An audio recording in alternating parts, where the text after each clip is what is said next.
Opendoor is attracting renewed investor interest as it pivots toward internal mortgage financing, which is expected to improve buyer affordability and transaction conversion, while also targeting 6,000 home acquisitions per quarter by the end of 2026, leveraging AI for automated assessments and machine learning pricing tools to scale efficiently while controlling costs. Along with focusing on profitability, operational improvements, and capital-light products like Cash Plus to reduce inventory risk. This turnaround sentiment is being represented by flattening price and decreased volatility over the last few months. However, the upper boundary of the prospective double bottom range and established downtrend line have yet to be cleared.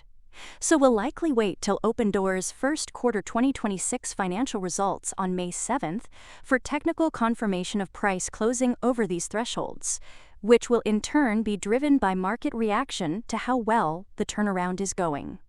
Also, instead of a regular earnings call, Opendoor will be hosting a financial open house livestream with live shareholder Q&A. Shareholders can submit and upvote questions via Robinhood's Say Technologies platform from April 23rd until May 1st, with top-voted questions answered during the broadcast alongside analyst queries. Part of the reason for growing optimism for finally exiting this range-bound movement comes from Q4 2025 results that showed a 46% sequential increase in purchases, revenue above expectations, and improved adjusted EBITDA losses, reflecting early success under the Opendoor 2.0 model. If, however, Q1 2026 isn't up to par, we could see renewed pressure on the low $4 range towards the second half of the year. Similarly, CoreWeave's first quarter 2026 results come out on May 7th and present a decisive catalyst as to whether price will stay confined in this range or rocket past it in a move similar to what was seen from April 9th to 14th. At present, nothing really new has come out to swiftly sway sentiment. The last few days have expectedly gone neutral to bearish as bullish volume dried up near the top of this range that provides inherent resistance, coupled with caution as the broader market led by tech and AI stocks begins to sway at record high ranges.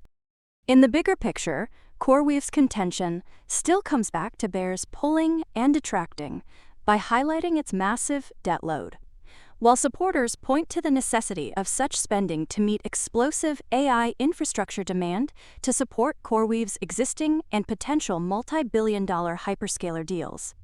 As for Atomera, it's been amped up on expectations of potential licensing deals in high-performance AI semiconductors, particularly as it works on integrating its technology into advanced 2-nanometer transistors.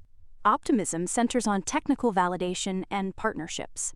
Atomera recently expanded its collaboration with Synopsys to advance gallium nitride modeling for RF and power devices, building on existing tools to improve semiconductor design and efficiency. It continues positioning its Mears silicon technology as a performance-enhancing solution compatible with current manufacturing processes, providing a positive backdrop for flying through the $10 boundary, especially if Q1 2026 results on May 5th are received well.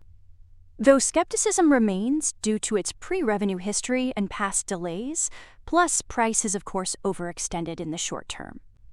So if price can't pass 10 in the next few weeks and an eventual correction comes, the 644 to 530 range will be the lower boundary to watch. At the trade desk, support at the 20 boundary is being weighted down by persisting bearish sentiment. So unless price can close over the descending trend lines and at least contact 25, a bearish continuation draws near. Fundamentally, the progressing descending triangle is taking shape thanks to skeptical attitudes towards growth forecasts for the second half of the year that appear overly optimistic, requiring stronger ad spending or improved take rates that seem uncertain, along with concerns around rising competition, pressure on platform fees, management turnover, and valuation questions. Ring Energy retraced well from resistance, though since it rebounded back into the range with well below average volume, advancing over the 160s by June would be difficult without volume over at least 5 million. On to Intel, which is up in the air with short-term caution and indecision, contrasted with long-term bullish backing. So if it can end the month by staying over the 80 boundary, a gap fill could become less likely. Long-term optimism that's drowning out calls for a quick correction stem from the returning AI wave on Wall Street as the S&P 500 and Nasdaq Composite hit record highs, driven by surging demand for AI infrastructure, with hyperscalers expected to invest $650 billion in AI this year, particularly as demand for CPUs and inference capabilities grows, leading to Intel's revenue and earnings guidance going far above expectations, suggesting a faster-than-expected turnaround. However, it is worth mentioning margins are still below historical levels, and that competition in AI accelerators is intense.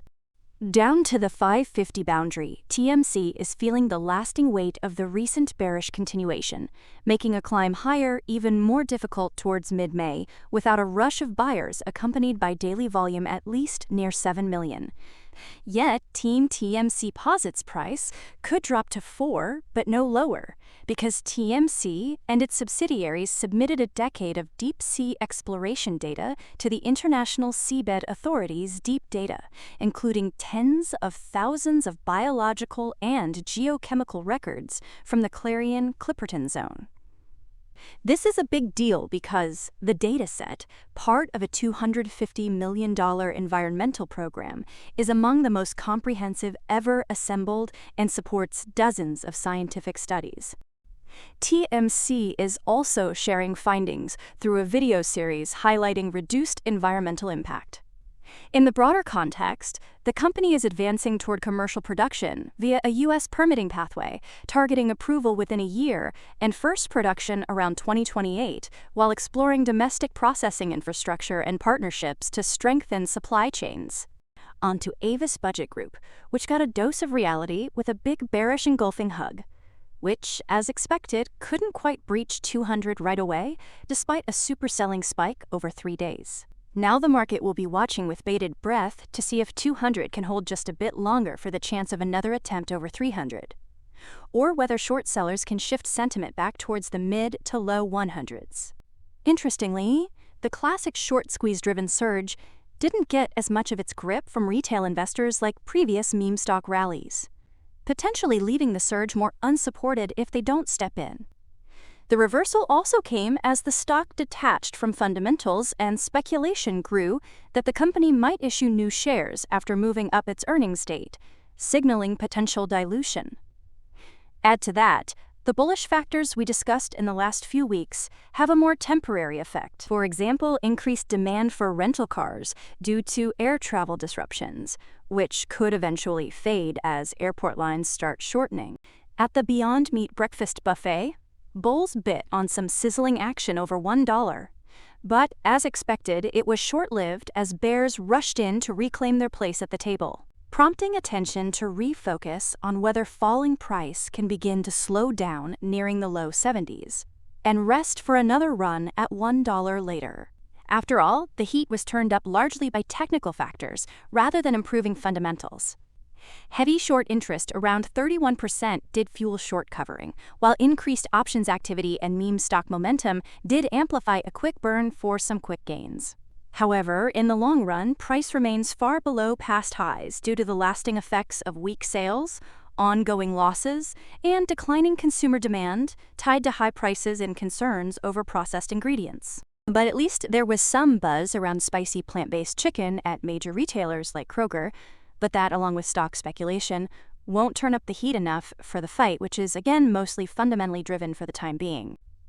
Next to the $1 boundary were the surfs down, fading the relevance of this early uptrend line, and putting the spotlight on closing over 106 for the next week to veer away from heavily leaning bearish for a better position to break for sub-$1 territory. Then, even if selling volume can stay below 3 million, while price drifts more neutral to even bullish, it would be a tall order to clear 146 before June without some major catalysts and perhaps some hype around a short squeeze.